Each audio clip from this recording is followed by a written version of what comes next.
Welcome to Range City. We've got an Olympic Edition 2000 VS Series 3 Commodore S 3.8 litre V6.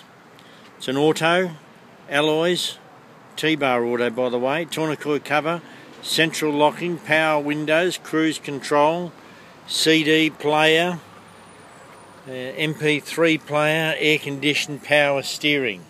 Pretty straight car. It was traded by a country boy and he looked after the vehicle very well. It's got a couple of marks on the bumper, but it is in straight condition for what it is, because it does drive very well.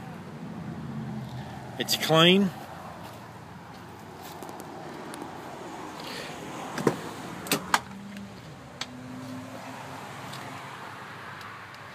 As you can see, the seating, a couple of marks here, but it's okay for what it is. And you'll see that it's got 270k on the clock, but he changed the motor around about 170k, he told me. And it does drive very, very nicely.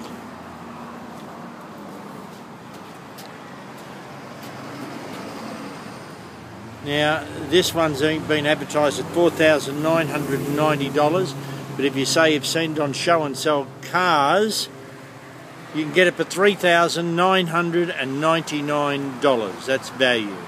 But you've got to mention Show and Sell Cars. Thank you.